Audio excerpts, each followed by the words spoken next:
A couple of quick questions. The first is, why aren't there more banksters in jail? I'm guessing the answer is because Phil Gramm legalized what they did, but if I'm wrong, I'd sure love to hear it. And secondly, how do you think this thing is going to play out? Let's start with the first. Right.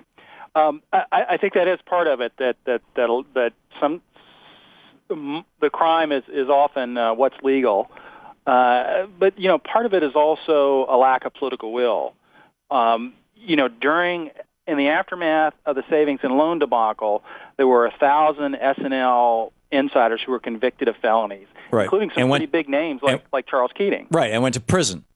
And there were a few of them that escaped that, like Neil Bush, George W. Bush's brother, with his $1 million from Silverado. But most of those guys who got busted went to prison, and that was Reagan. Right, and the key there was the government put enormous resources into the case. There were over 1,000 FBI agents working on S&L cases during that era. Right now, today, we have less than 150 FBI agents working on mortgage fraud cases. Is that because the rest of them are investigating Muslims? That's part of it, I think. Another problem is just that I think that the fraudsters learned some lessons from the S&L crisis. Of course, the wrong lessons. They learned about how to make their scams so complex that it really is hard to parse through what happened and put the finger on a specific person. Right. Basically we had the alchemy of securitization. Wall Street and the mortgage industry were able to create this incredibly complex system where the loans were sliced and diced, and investors around the world could buy a little piece of the U.S. mortgage market. And not just that, they could buy a bet on that, and then they could buy a bet on the bet on that, and it went from $0 to $900 trillion worth of bets. Exactly, but it was all about diffusing accountability. If the loans went bad, the risks were supposed to be spread out among investors all over the world. Right. It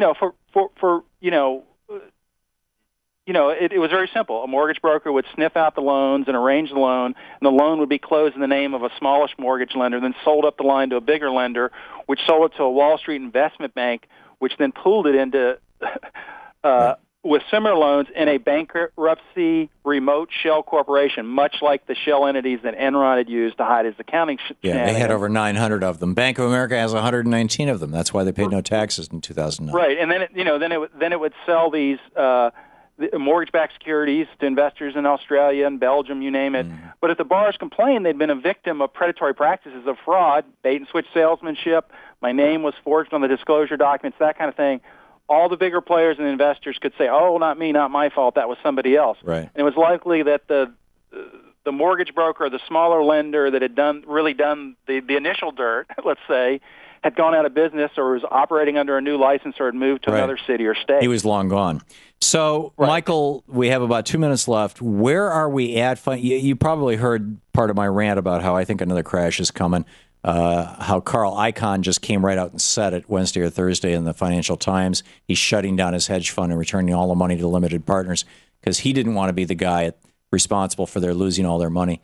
Oddly, it was juxtaposed with another article that was the lead article on the second section of the Financial Times that day, which was about how Wall Street was looking for corporate junk bonds in the developing world because they needed to create, CDOs and synthetic derivatives, and they couldn't use mortgages anymore.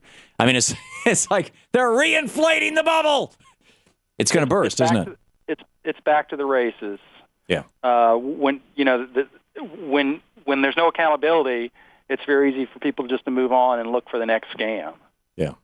And that seems to be happening right now. My guess is that they're going to try and crash this thing or let it crash before the 2012 elections so that they can try to blame it on Obama and get a Republican in the White House.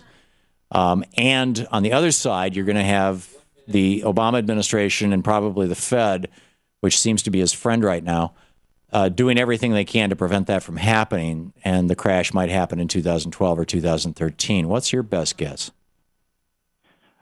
Oh, I'm probably bad about not the best person to ask. I won't ever quote you on it. I'm not.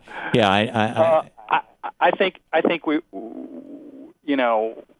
there's a lot of people out there suffering now, and yes. I think it is likely we could have some more serious financial bumps, but I just don't know when it's going to happen. I think that the problem is that we haven't had a real bailout for real Americans. Right, and we haven't had fundamental change in the system that allows these bubbles to form, and that's why another bubble is blowing up really big right now. I mean, look at the stock market. It makes no sense. And right, the fundamentals of the economy are in serious trouble, but yet the stock market, Wall Street, acts like everything's great. Yeah. Well, meanwhile, the average American is screwed, and it's just incredible. Michael Hudson, publicintegrity.org is the website. His book is brilliant. Pick up a copy. The Monster, How a Gang of Predatory Lenders and Wall Street Bankers Fleeced America and Spawned a Global Crisis. Michael, keep up the great work, and thanks for being with us today. Thanks, Tom. Good talking with you.